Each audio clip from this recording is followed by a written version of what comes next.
¿Qué onda, fanaticada? Muy buenas noches, ¿cómo están? Espero que muy bien. Pues ya empezamos, así que súbanle todo el volumen porque ya saben que yo hablo quedito.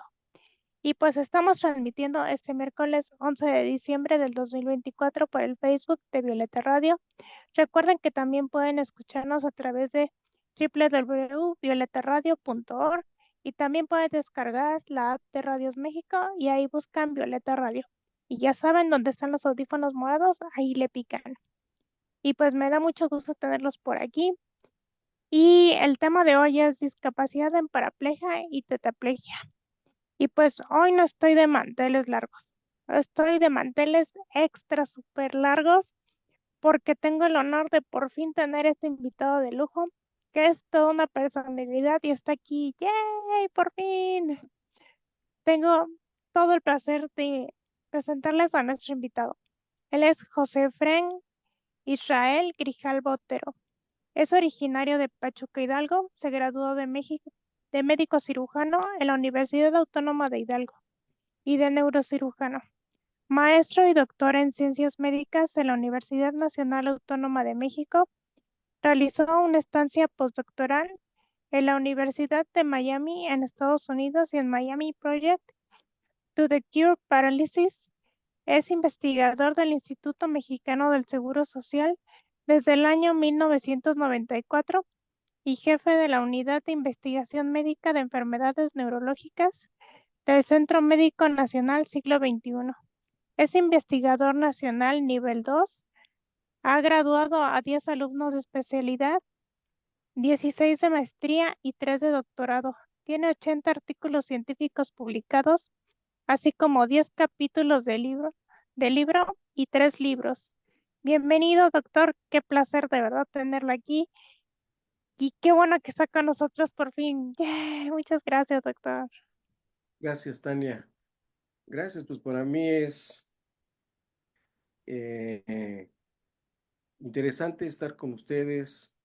Creo que una de las tareas que no necesariamente llevamos a cabo es la de establecer un diálogo con el público, en especial en este caso con los pacientes que han sufrido una lesión traumática de médula espinal. Y no solo traumática, sino también, no solo lesión traumática, sino también no traumática de médula espinal. Entonces, pues bueno, Qué vamos. placer de verdad tenerla aquí. Así que, bueno, vamos a empezar primero con una pregunta básica. ¿Por qué decidió que quería dedicar su vida a esto? Bueno, mira, yo cuando terminé la especialidad de neurocirugía, la primera parte de mi carrera ya como profesional de la neurocirugía, ya como especialista, graduado, la hice en neurocirugía pediátrica. Y en neurocirugía pediátrica, una de las cosas que me tocó atender fue a niños con un defecto de médula espinal que se llama mielomeningocele. Y los Ujú, niños con mielomeningocele tienen parálisis de las piernitas, porque la mayor parte de ese tipo, de esa enfermedad, que es una exposición, o sea, la médula espinal no está bien formada, pues. Entonces, la mayor parte están en la columna toracolumbar y entonces los niños tienen parálisis de sus piernitas. Entonces, ujú. lo que nosotros hacemos como neurocirujanos es, pues, como cirugía plástica, es decir, cubrir la médula espinal para aislarla del medio externo y evitar que se infecte y que pues, pueda tener hasta una meningoencefalitis y los pacientes puedan fallecer. Entonces, son de las cosas incurables. O sea, eso es incurable. Entonces, precisamente ese fue el primer motivo, buscarle una curación a esos niños. Sin embargo, el problema no era tan sencillo. Y mi maestro, doctor Ignacio Madrazo, un neurocirujano muy conocido en aquellas épocas, estoy hablando de hace unos 40 años, porque él fue el que hizo trasplantes en la enfermedad de Parkinson y hasta Cassius Clay vino a verlo para que le pudieran hacer ese trasplante. Él me dijo, bueno, pues lo que podemos hacer es que estamos empezando un grupo de investigación, pero en lesión de médula espinal. Pues a lo mejor si a ti te interesa, pues podemos empezar así y seguramente en un futuro también vas a poder hacer algo por esos niños. Y así fue como empezó mi interés por la lesión de médula espinal. Inicialmente mi trabajo fue hacer investigación biomédica en animales. Y a partir de 1995 empecé a ver pacientes. Así fue como empezamos en esta carrera de investigación. Qué padre. Y entonces, ¿cuánto tiempo lleva investigando sobre las lesiones medulares? Ortodoxamente empecé en 1990, o sea, hace ya 34 años. Sí, fue cuando empecé a hacer la maestría en ciencias médicas y hacíamos experimentos en animales. De hecho, una colaboración que había entre el Seguro Social y una asociación civil privada que se llamaba Proyecto Camina. Digo se llamaba porque Proyecto Camina era un laboratorio privado en el cual tenían pues todo lo necesario para hacer investigación biomédica.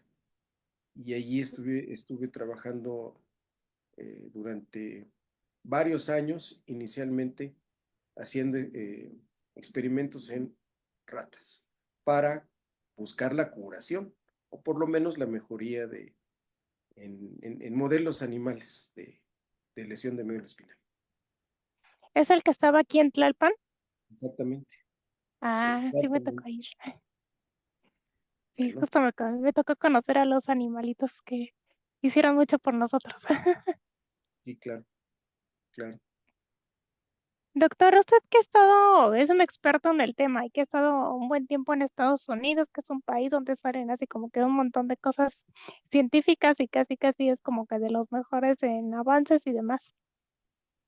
Desde, de todos los lugares que he estado y todo lo que ha visto desde que empezó, ahora, ¿qué avances reales existen? Bueno, mira, donde yo estuve en la Universidad de Miami y en el Miami Project to Cure Paralysis. Esa institución se creó en los 80 y es una institución que tiene, digámoslo así, mucho dinero. Y empezaron a hacer investigación a diestra y siniestra. O sea, estoy hablándote prácticamente de más de 40 años de trabajo. Ujú, Y a mí me interesó ir allí porque digamos que en el mundo es donde más se hacía investigación en lesión de médula espinal. Y allí aprendí pues algunas de las cosas que hice después en, en trasplantes, especialmente en las células troncales, que mucha gente las conoce como células madre. Ahí empezamos a ver algunas cosas al respecto. Y pues desafortunadamente acabo de publicar en este año un trabajo donde hice una revisión de todo lo que se ha hecho hasta la fecha y desafortunadamente pocas cosas han servido en humanos, porque en ratas, en animalitos, hay muchas cosas que han demostrado eficacia, han demostrado que sí sirven y hacen algunas veces que los animalitos caminen pues y que ujú, cuando los ve uno dice, no, pues qué maravilla. Desafortunadamente los modelos animales no reflejan lo que sucede en un paciente, en un ujú, humano. La lesión de médula espinal en los humanos son muy complejas y los modelos animales no remedan, no reproducen lo que la lesión de médula espinal en humanos tiene. O sea, son lesiones muy complejas y es difícil que se pueda reproducir. Eh, el tipo de lesión. Em, entonces, hasta la fecha, en la fase aguda es donde más se ha hecho, donde más se ha hecho investigación. En esta revisión que hice, que publicamos en este año, em, hay algunos medicamentos en la fase aguda, hablo específicamente. En la fase aguda, em, donde solamente dos o tres cosas sirven en humanos. Y por cierto, ¿Cuál sería la fase aguda? bueno, la lesión de médula espinal, hablando en cuanto a tiempos, tiene una fase aguda que es las primeras 48 horas, una fase subaguda que es entre las 48 horas y los 14 días, una fase intermedia que es entre los 14 días o entre los 15 días y los 3 meses, y una fase crónica que se considera ya después de los 3 meses. Entonces, lo que más se puede, o sea, lo que se busca es que en la fase aguda se hagan muchas cosas.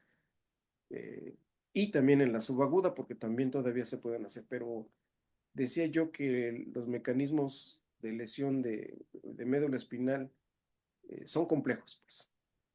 De Ujú. hecho, hay mecanismos primarios que son los que lesionan a la médula espinal, como puede ser una fractura, por ejemplo, que comprime la médula espinal.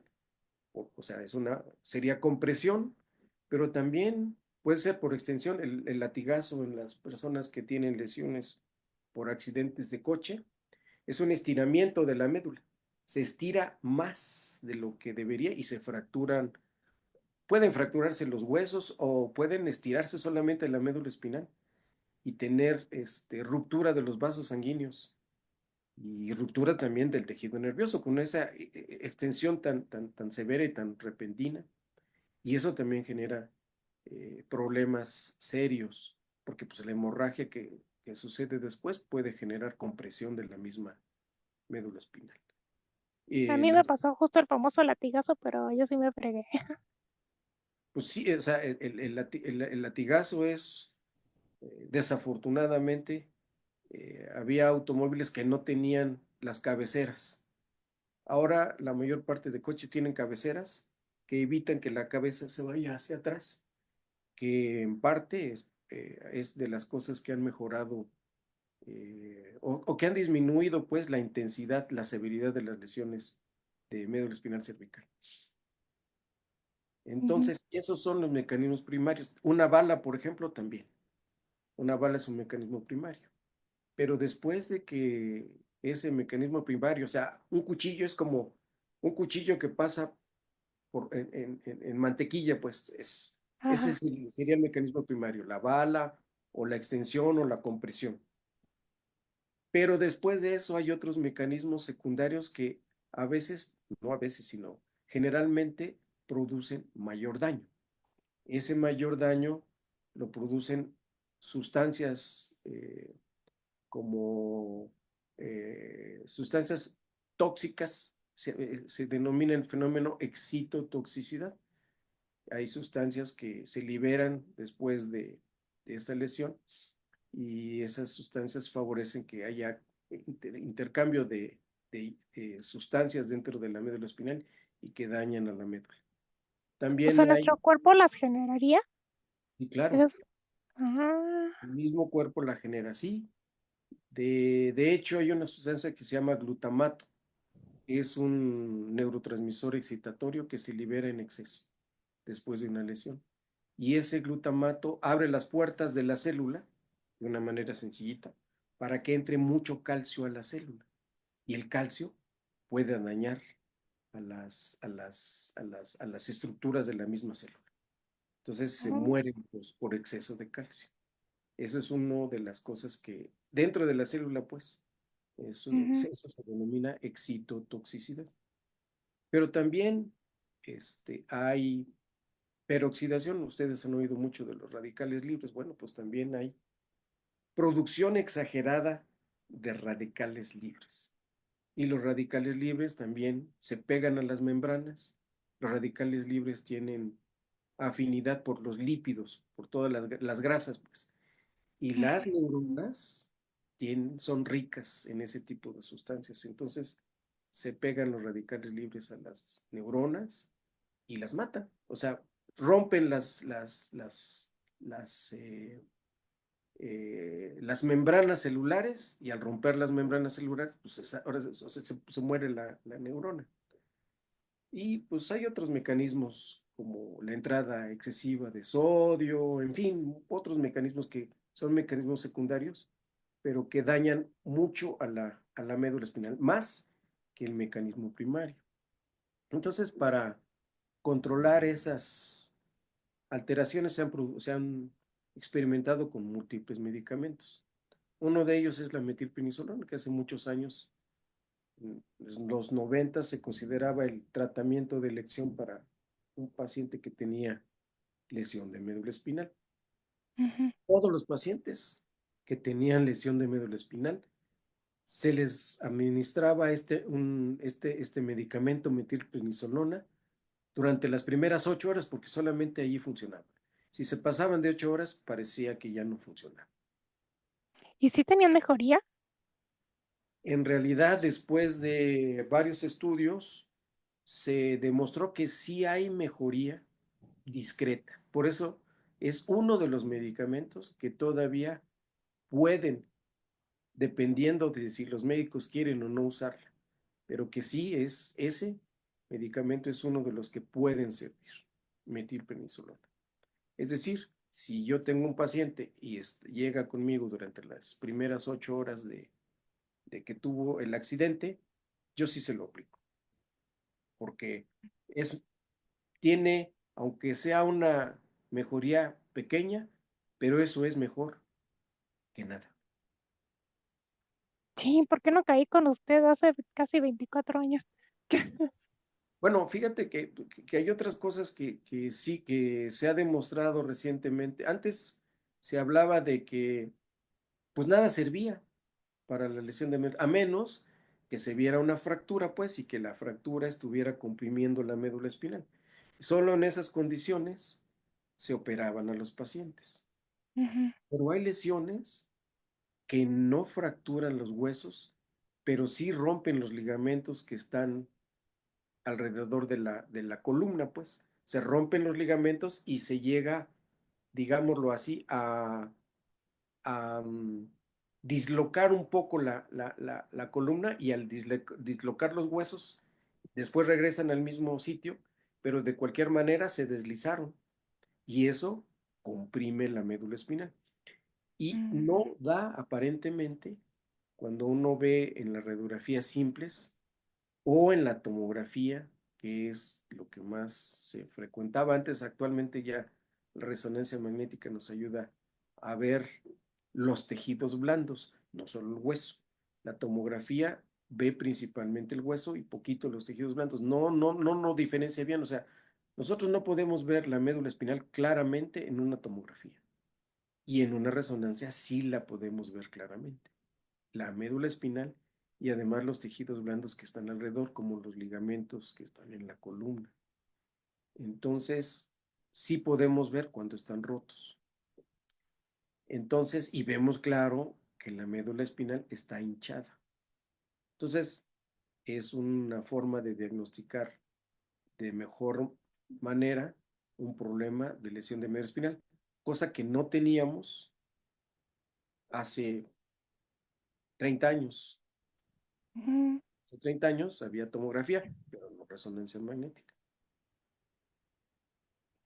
Oiga, doctor, y por ejemplo, cuando es una compresión, pero no se corta la médula como en mi caso, digamos que puede volver a su estado natural o también tiene un daño permanente. Bueno, mira, las lesiones en seres humanos se clasifican en lesiones completas y lesiones incompletas. Ujú. Las lesiones incompletas, los pacientes tienen funcionalidad por debajo del nivel de lesión, especialmente en la región anal. A lo que me refiero es que sienten y pueden controlar el esfínter anal. Y, Ujú. y ese es muy importante porque La neurona tiene su cuerpo en forma de estrella, digámoslo así, para que todos se lo identifiquen, pero tiene una colita que es el axón. Ese axón corre desde el cerebro, desde el área motora del cerebro, y va bajando por el tallo cerebral y se mete y va por la médula espinal y llega hasta la parte más baja de la médula espinal que está a nivel lumbar, primero lumbar. Allí en el cono medular, ahí hace su relevo, pero esa neurona, ese axón, mide 1.20 metros, o sea que es larguísimo el axón. Ujú, Esa neurona es la que controla, ese grupo de neuronas son las que controlan los músculos voluntarios de la región anal y la sensibilidad de la región anal.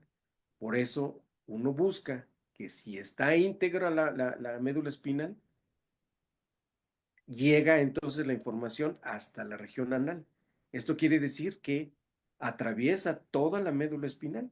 Por eso se le dice que una lesión incompleta incluye esa parte, el control y la sensibilidad del esfínter anal y de la región anal, alrededor de la región anal. ujú, Las lesiones completas, generalmente, por principio de cuentas, no tienen ni sensibilidad ni control del esfínter anal. No hay. Entonces, desde ese momento uno dice que es una lesión completa. No importa que tenga cierta movilidad en las piernas o en los pies. Es una lesión completa porque mm, esa neurona, esos axones largotes están rotos. ¿Sí? ajá, Entonces, esa es la diferencia entre una lesión completa y una lesión incompleta. Generalmente las personas que tienen lesión incompleta no solo tienen eso, sino que, por ejemplo, ahorita que me recordaste de Claudia, una paciente que estuvo conmigo hace pues tal vez unos 20 años o un poquito menos. de hecho nos Ella, está viendo. cuando se nos está oyendo, ella tenía sensibilidad en todo el cuerpo, pero no tenía control de ningún músculo, Ujú, no tenía control de ningún músculo.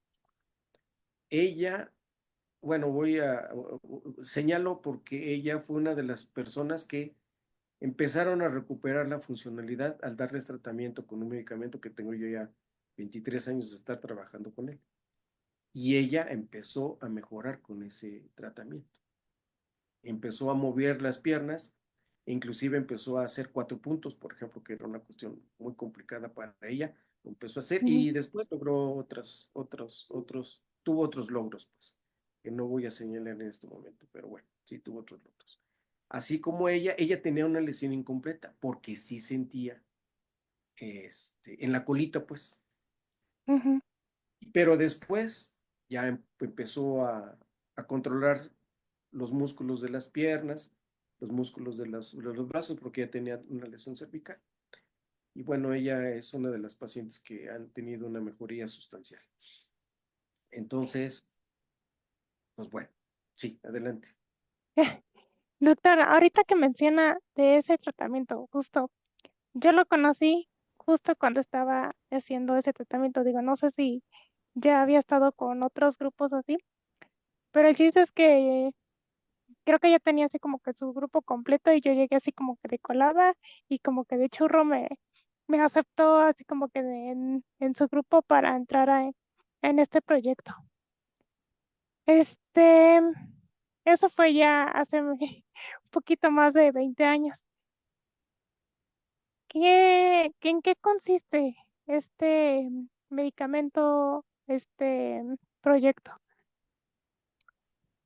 Bueno, mira, ese es un medicamento que empezó a utilizarse por los años 90, 92, 93, 94 fueron las primeras publicaciones. Y nosotros lo tuvimos, lo pudimos obtener a partir de 1999, pero empezamos un ensayo clínico que tenía como objetivo reclutar 60 pacientes. Reclutamos 60 pacientes en aproximadamente 12 años, 10 años más o menos. Entonces, porque fueron poquito a poquito. Lo que sucede es que reclutábamos 10 y los seguíamos y luego empezábamos a reclutar otros 10 y fueron así de poquito en poquito. Los primeros sí fueron muchos, fueron un poquito más de 20, pero después fueron más o menos de 10 en 10 y terminamos el estudio en el 2012 y de hecho les dimos resultados en 2012 que algunos eran muy buenos. Es un medicamento que lo que hace, o sea, después de una lesión de médula espinal, en los pacientes con lesión incompleta, decíamos que tienen axones preservados, o sea, no se Ujú, mueven a pesar de que tuvieron la lesión de médula espinal, están preservados y los pacientes pueden mover las piernas o los pies o los brazos un poco, pues. Algunos llegan inclusive a dar pasos y y bueno, ellos eh, tienen axones preservados, pero no todos los axones para que sirvan, para que puedan funcionar bien, necesitan una envoltura que se llama mielina. Para hacer un símil muy sencillito, yo siempre les comento a los pacientes, supongamos que la médula espinal tiene 100 cables, 100 cables y cada cable tiene un alambre en medio y el cable que lo rodea. Entonces, para que funcione bien la médula espinal, los cables tienen que ser íntegros, esto es la mielina y el axón. Cuando hay una lesión de médula espinal, se rompen muchos de esos cables y también la mielina se rompe. ujú, Entonces, para que vuelvan a funcionar, los que no se rompen, pero que la mielina sí se pierde, entonces sirve la 4-aminopiridina, sirve para eso, para hacer que funcione otra vez esa parte del axón que está desnudo, es decir, que no tiene mielina, y lo que hace que ese pedacito de axón funcione otra vez. Es lo que hace, o sea, no cura. Lo único que hace la 4-aminopiridina es refuncionalizar esos cables que están dañados y que no tienen mielina, pero que están preservados. Eso es lo que hace, de una manera sencillita. y por ejemplo, ¿importa si un paciente tiene ya como que muchos años con su lesión o tienen que ser como reciente para que le funcionara este tipo de medicamento? Bueno, no importa, mira, uno de los pacientes, o sea, el paciente que más años ha tenido que en el grupo de pacientes que hemos seguido durante varios años, tenía 30 años de haber sido lesionado. Y después de 30 años se le dio el tratamiento y sí tuvo mejoría. Mejoría pequeña, porque también hay que decirlo, o sea, van a mejorar, pero de acuerdo al grado de lesión que tengan. Decíamos, si tiene la médula espinal 100 cables y se rompen 80, van a quedar 20. Si, si de la médula espinal 40 son para mover brazos y piernas, 30 son para sentir brazos y piernas, 40 y 30 son 70 y 30 van a servir para controlar y sentir los esfínteres. Y si quedan 20 y solamente son motores, pues lo que va a recuperar es movimiento. Ujú, Si son sensitivos, los que están preservados, recuperará sensibilidad al tacto, al dolor. Pero si son los que llevan la información a la vejiga y al recto, pues entonces habrá sensibilidad y control de los esfínteres. ujú, Depende del tipo de lesión. Sí hay algunos casos de pacientes que tienen, digamos, un 20 o 30% de médula espinal preservada que no funciona, y vuelvo a repetir, no funciona porque la mielina no está envolviendo a los axones, pues, y para que ujú. funcione. Entonces se les da el medicamento y si tienen 20, 30% de axones, pues sí pueden tener algún tipo de mejoría más, evidente. Esto es, puede tener un poco de mejoría motora, un poco de mejoría sensitiva y un poco de mejoría en los esfínteres, pero pues eso Depende depende. de cada cablecito que se hayan dañado. Sí, exactamente, o sea, esto es, depende de la gravedad, de la intensidad de la lesión de cada persona, de cada paciente. Y este proyecto, digamos, lo sigue haciendo todavía.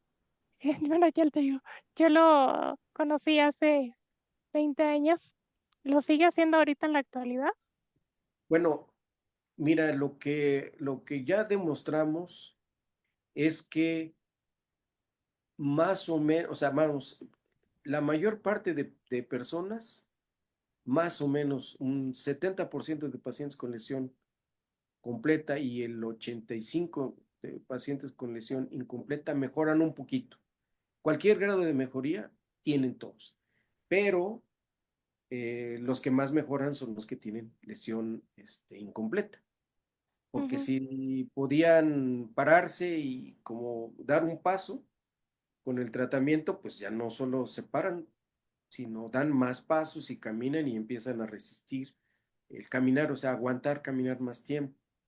ujú, Si sentían los esfínteres con el tratamiento, pues no solo mejora la sensibilidad, sino que controlan ya los esfínteres. O sea, en los pacientes con lesión incompleta, la mejoría es más evidente.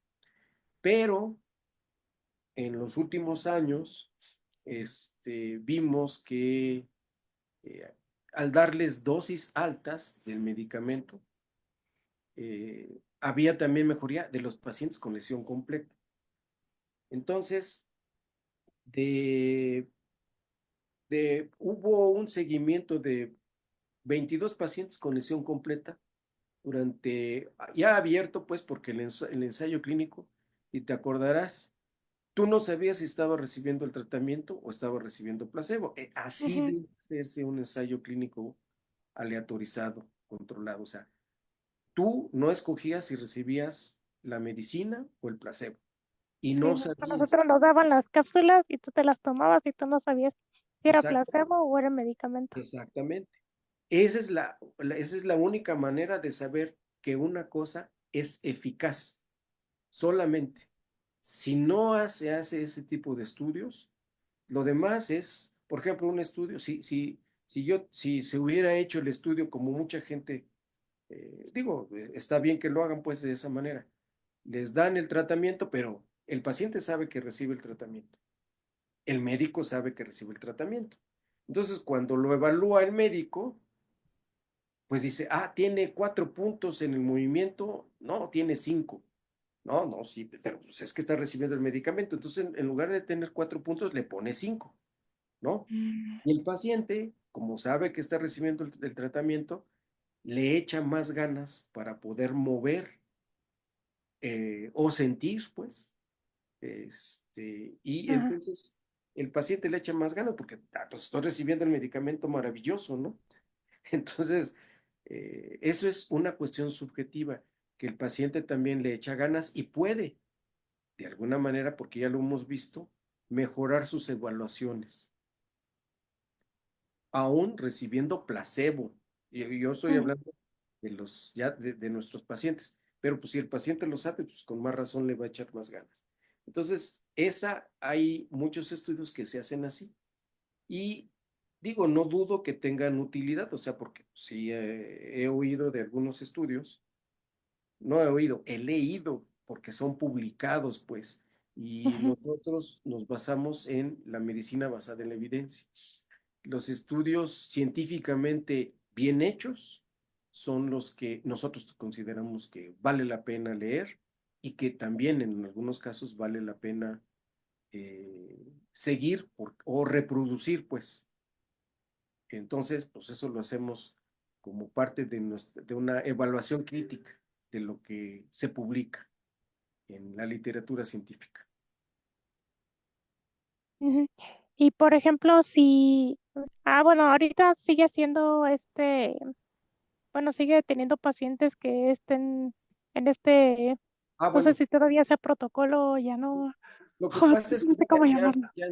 han sido ya 3 protocolos. Este sería el, el cuarto protocolo que hemos llevado a efecto.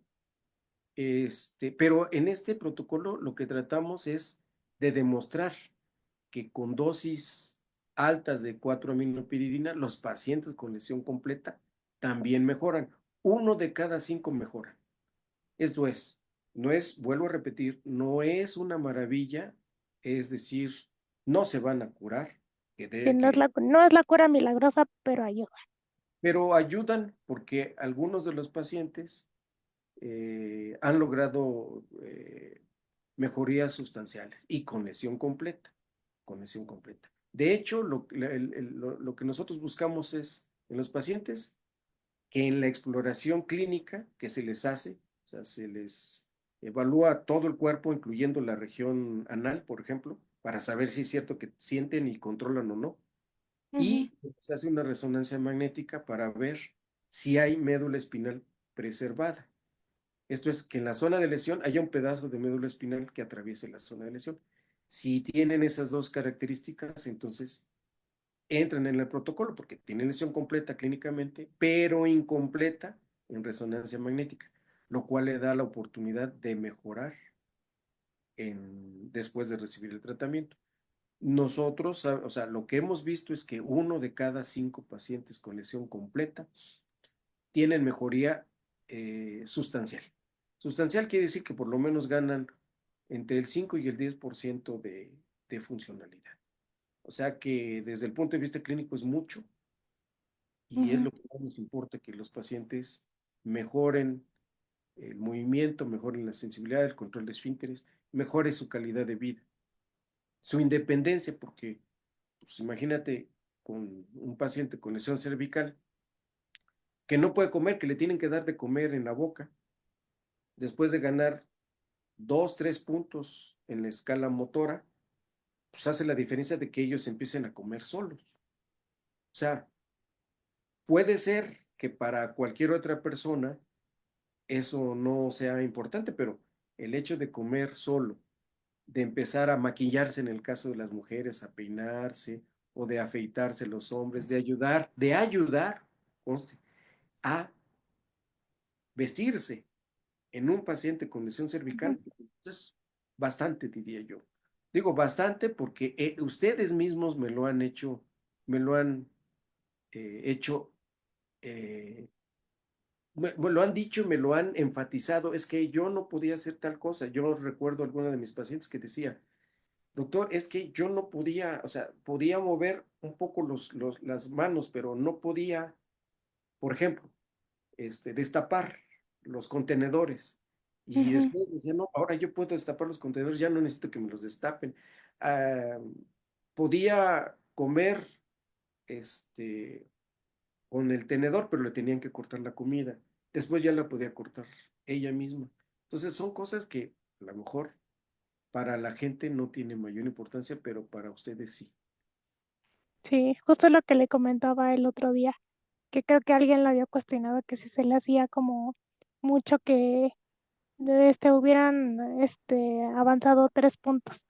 Y dije, no, dígale a esa persona que por qué no nos pregunta a nosotros qué significa para nosotros ganar lo que sea cuando ya nos habían dicho que lo habíamos perdido todo y no lo íbamos a recuperar.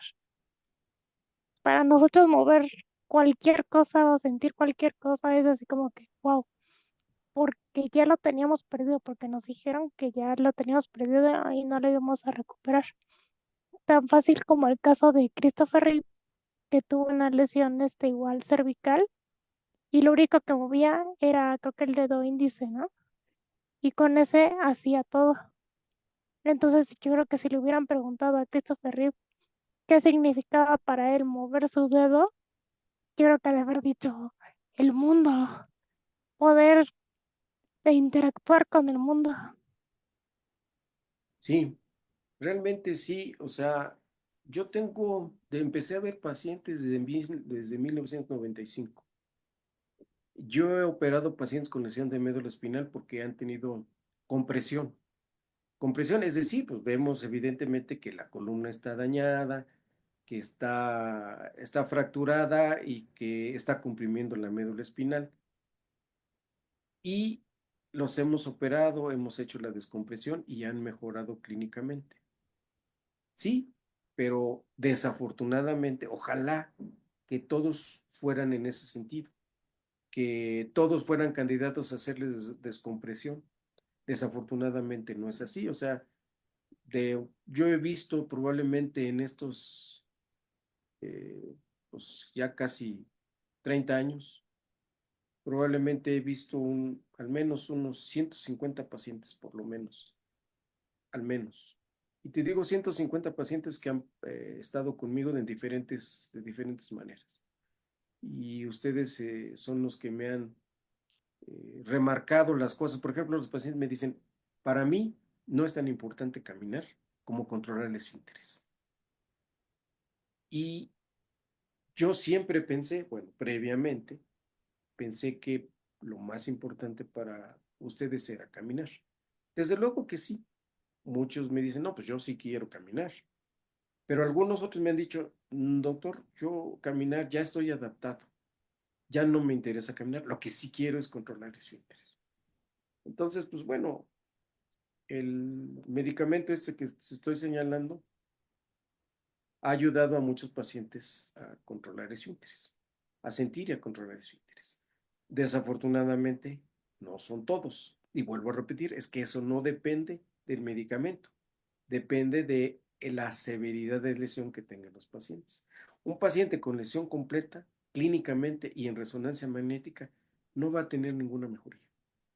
Para ellos hay que buscarles otras alternativas y de hecho eso fue lo que yo estuve haciendo en modelos animales, haciendo trasplantes, que todavía eh, se siguen haciendo y de hecho acabamos de publicar un trabajo en una revista muy importante con un grupo de España en el cual se demuestra pues que los trasplantes con nervio periférico predegenerado que nosotros empezamos hace pues, prácticamente 15 años, aunque publicamos en 2015 el primer trabajo, o sea, prácticamente 10 años, son útiles y sí sirven como puentes. Esto es porque luego a los animalitos les inyectamos una sustancia en el cerebro que marca a las neuronas y esa sustancia se va por todos los axones y atraviesa la zona de lesión. Entonces eso quiere decir que sí hay regeneración y los animalitos logran un poquito de mejoría. Entonces, para los pacientes con lesión completa, que es a los que yo me he enfocado más en los últimos años, seguramente que va a haber alguna alternativa de mejoría en algunos años. No puedo decir qué tantos, pero ya pues hay investigación inclusive con biomateriales que parece que favorece la regeneración. En fin, hay varias cosas que se están haciendo y que espero que no tarden mucho tiempo en que empiecen a dar resultados positivos y que puedan aplicarse en humanos. Ya le dije, yo sigo esperándolo. Sigo esperando soy su conejillo de indias. Fíjate que, Doctor, dígame. bueno, o sea, yo sé que muchos de ustedes me han dicho eso. No importa, doctor, aunque no esté demostrado, experimente conmigo, pero desde el punto de vista ético no podemos hacerlo. O sea, Sí. solo yo me atrevería a operar un paciente con un procedimiento experimental si ya lo hubiera demostrado en ratas y lo hubiera demostrado en cerditos o en monos, en changuitos. Solamente así porque, de hecho, en esa publicación que acabo de hacer, hablo pues de que un procedimiento experimental debe ser probado no en una sola especie animal, sino en más de una, especialmente en especies grandes, como cerdos o monos. Si en cerdos o en monos funciona, entonces tendríamos la autoridad como para hacerlo en humanos. Entonces, ese es algo que éticamente creo que tiene uno que tomar en mente, tener en cuenta siempre. Y como médicos, yo soy primero médico cirujano y después Sí, neurocirujano. Y una de las cosas que siempre tenemos en mente es primero no hacer daño, sí. primero no hacer daño. Pero cuando le funciona, aquí estoy, ¿eh? Aquí sigo. Está bien, está bien. Oiga, doctor, y por ejemplo, si quisieran las personas que están escuchando o viéndonos, si quisieran entrar a este proyecto con usted, ¿se puede? Sí, de hecho, este proyecto se ha retrasado algunos años, especialmente primero por cuestiones de presupuesto, pero después por la famosa pandemia. Pero estamos reclutando pacientes, nuevamente el requisito es que tengan lesión completa. Y ya nosotros los revisamos, los exploramos y les hacemos resonancia magnética. Si reúne estos dos requisitos que son importantes, podemos empezar a darles el tratamiento que corresponde. El tratamiento dura más o menos 5 meses, 6 meses máximo. Y a algunos les va a tocar placebo y a otros les va a tocar 4-aminopiridina. Al que le Ujú. toque 4-aminopiridina, al terminar esos 5 meses, se acabó para él el tratamiento. Al que le toque placebo, al terminar esos 5 meses, se les va a dar 4-aminopiridina. Mm, O sea, todos, como sabemos que el medicamento funciona, todos van a recibir el tratamiento. sí, sí, Sí, sí.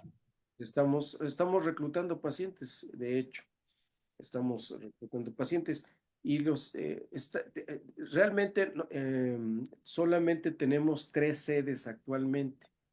Teníamos 7 sedes, 8 sedes, pero después de la pandemia, los participantes de las otras sedes ya no les interesó participar o algunos hasta se jubilaron, por ejemplo, y pues bueno, o algunos tuvieron problemas con el famoso COVID, entonces pues ya Ujú, no. Entonces nada más tenemos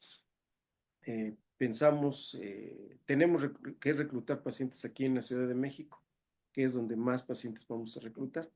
Y también en León, Guanajuato, solo en León, Guanajuato, y en Tijuana, Baja California. Y solamente allí porque allí sí los colaboradores han aceptado continuar con el protocolo. Entonces, pues bueno, nada más son en Tijuana, en León León y Ciudad de México. y aquí en la Ciudad de México. Y si quieren entrar, ¿qué tienen que hacer? Bueno, mira, les voy a dar mi correo electrónico, un correo electrónico que eh, es muy fácil porque yo soy Israel Grijalva, entonces hay que ponerlo así, Israel Grijalva con J y V, que luego le ponen G, Grijalva, y le ponen, en lugar de V, le ponen B, ¿no? Es Ajá, Grijalva. Ahí se ve en el, bueno, para los que nos están viendo, se ve mi nombre, sí. Israel Grijalva, todo con minúsculas, y al final de Israel Grijalva, uno con número, @gmail. Ahí me envían un correo electrónico y nosotros nos encargamos de empezar a contactarlo. Ahí lo único que les pedimos es que me contacten, pues, que me den Ujú. correo electrónico para contactar. Bueno, desde luego, si me envían correo electrónico, pues ahí viene el correo electrónico de quien le interese.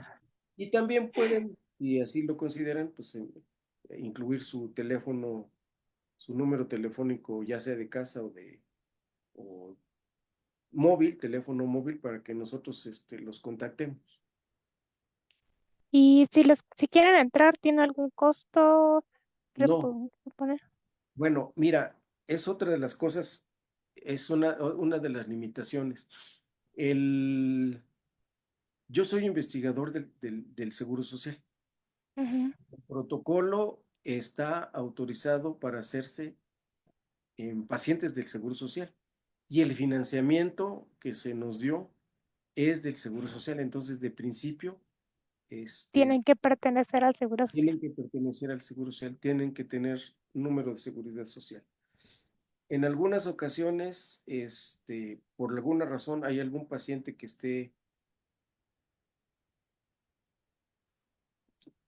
perdón, Sí, fuera del IMSS, pero es complicado, es complicado.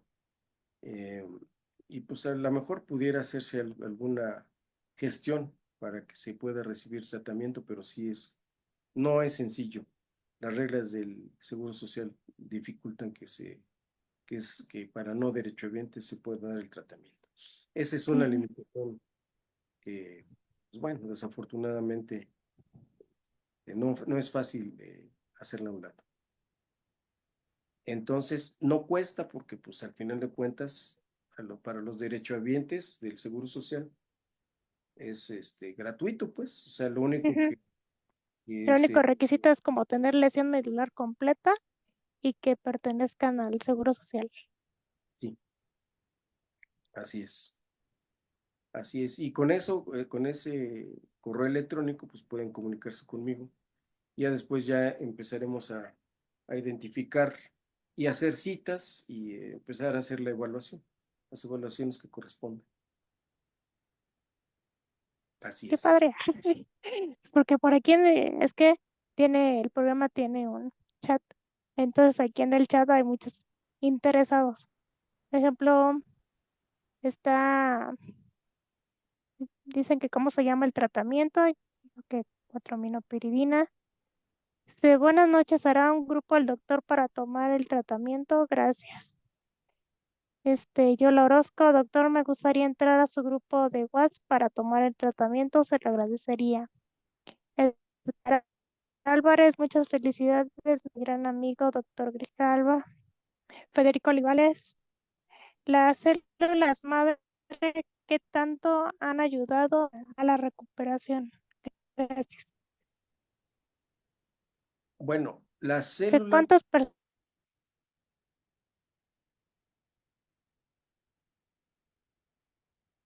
creo que se congeló, pero bueno, las células madre ha habido ya varios ensayos clínicos bien hechos y hay otros ensayos clínicos, pues no digamos mal hechos, sino que un ensayo clínico tiene fases.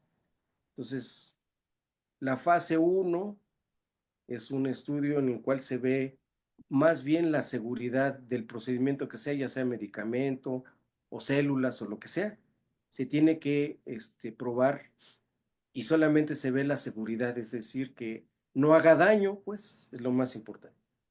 Luego en ujú, la fase 2 se empieza a ver que lo que se esté aplicando sea seguro primero y que empiece a dar trazos de que sí sirve, que sea eficaz. Entonces se empieza a buscar que haya beneficios. La fase 3, o sea, y eso se hace con pocos pacientes. Esto es a lo mejor con 40, 50 pacientes, se puede hacer un estudio fase 2. La fase 3 se hace ya con cientos de pacientes. Y todos esos pacientes, todas estas fases tienen que ser ensayos aleatorizados, esto es, que se asignan por al azar, por sorteo, si reciben el tratamiento o no, o reciben el placebo. Y deben estar cegados, o sea, ni el médico que vea a los pacientes debe saber si está recibiendo el medicamento o está recibiendo las células o lo que sea. Ni el paciente debe de saber, ni el evaluador. El evaluador, porque el evaluador generalmente es una persona que se dedica a hacer la evaluación clínica. Ellos tres no deben estar, no deben saber lo que está recibiendo el paciente para que no haya subjetividad, porque si hay subjetividad, como les comenté previamente, eh, pues le van a favorecer que al tratamiento experimental que ellos dicen o piensan que es el bueno. Entonces, requisitos así son pocos los estudios clínicos que sí hay. Hasta la fecha, no hay ningún estudio bien hecho en ese sentido, o sea, para probar eficacia, que haya demostrado que las células troncales, o lo que les llaman las células madre, sean eficaces. Entonces, hasta la fecha no hay. Sí hay estudios chiquitos, es más, abiertos, donde el paciente sabe que recibe las células, donde el médico sabe que recibe las células y donde dicen los pacientes que les va muy bien y el médico dice que también les va muy bien, pero esos son estudios abiertos. Ujú. Esos no demuestran eficacia. Nosotros, para que, o sea, se considere que un tratamiento, cualquiera que sea, es eficaz, tienen que ser estudios cerrados, aleatorizados. Cerrados, esto es, que nadie sepa nada en relación al tratamiento experimental. ¿Sí?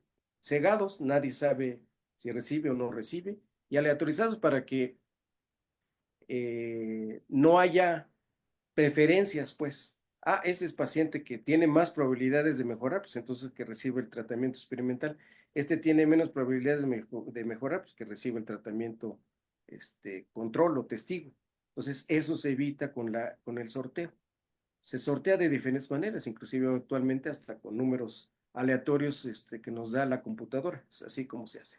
Y hasta la fecha no hay ningún estudio con células troncales o células madre que haya demostrado eficacia. Doctor Uriel Laguira nos pregunta, bueno, le pregunta, Doc, ¿qué efectos secundarios puede haber de la 4-minoperidina? Bueno, tiene muchos efectos secundarios. Por ejemplo, sequedad de boca, adormecimiento de la boca, de la lengua, adormecimiento de las manos, de las piernas. Algunas personas dicen que en el nivel de lesión, por ejemplo, algunos que tienen lesión torácica, sienten como se incrementa la sensibilidad alrededor, así como si fuera un cinturón. Ujú. Se incrementa la sensibilidad, pero en algunas ocasiones es sensibilidad dolorosa. Ese es un evento adverso. Tienen insomnio cuando están tomando, algunos son muy susceptibles, es otra de las cosas importantes. Tienen insomnio, tienen nerviosismo y el evento adverso más severo son convulsiones. Nosotros tenemos 3 casos de convulsiones cuando se les dieron dosis altas. Eh, una de ellas fue una paciente que tuvo, bueno, nosotros les atribuimos que fue sobredosis porque pues los demás pacientes nunca sufrieron ese tipo de efectos adversos, pero suponemos nosotros que esa paciente que llegó a terapia intensiva fue una sobredosis. Llegó a terapia intensiva, se trató, estuvo un tiempo con tratamiento contra las convulsiones, pero actualmente no tiene ninguna secuela, no dejó ninguna secuela. Los otros 2 pacientes que tuvieron convulsiones también tuvieron las crisis convulsivas, no llegaron a terapia intensiva, pero sí tuvieron convulsiones. Lo que nosotros hacemos una vez que tienen convulsiones es suspender el tratamiento, de hecho eso es lo que se hace. Y algunos pacientes que tienen insomnio o que tienen nerviosismo también son pues considerados eventos adversos moderados. Algunos de los pacientes prefieren retirarse del estudio y se vale porque al final de cuentas el estudio es voluntario. Sí, Eh, claro, no es obligatorio que lo termine. no es obligatorio que lo terminen. Si en algún momento dado, por cualquier razón, quieren abandonar el estudio, están en perfecta libertad de hacerlo sin que se afecten los derechos que tienen como derechohabientes del Seguro Social. Ujú. Roberto Reyes pregunta, para la lesión medular incompleta, ¿cuándo nos darán una oportunidad? Bueno, de hecho, estamos pensando hacer, o sea, vamos, una de las cosas que vimos con pacientes con lesión incompleta es que mejoran los esfínteres, mejora la sensibilidad y la funcionalidad de los esfínteres. Entonces, es posible que hagamos un estudio donde se evalúe eso. Eso no quiere decir que solamente eso vaya a mejorar. Ellos pueden mejorar en todo lo demás, pero lo único que vamos a buscar nosotros es ver si podemos con estudios especiales de la vejiga y estudios especiales de la región anorrectal, si se puede evaluar lo que los pacientes nos han dicho. Yo siento para orinar y ya no tengo accidentes. Es más, yo tengo tiempo para llegar al baño y poder orinar sin problema, hombres y mujeres. O también para obrar, les da tiempo de poder llegar al baño, pues. Ujú. Entonces, yo creo que eso lo tenemos que, lo sabemos porque nosotros les creemos a los pacientes, pero sí es necesario demostrarlo con estudios para que no sea algo subjetivo. Ok, dice Roberto Reyes, hace 8 años yo lo vi en el siglo XXI y fue lo mismo para completas y con más de un año de su accidente, ahora ya tengo 9 y quisiera probar su tratamiento para el dolor neuropático que no aguanto 24/7. Bueno, el problema del dolor neuropático no es, no, o sea, no es, el tratamiento no es para el dolor neuropático. De hecho, algunos de los pacientes eh, que no tenían dolor empezaron a tener algo después del tratamiento, que desde luego es tratable, afortunadamente, pero hasta donde hemos visto, el dolor neuropático no mejora con el medicamento.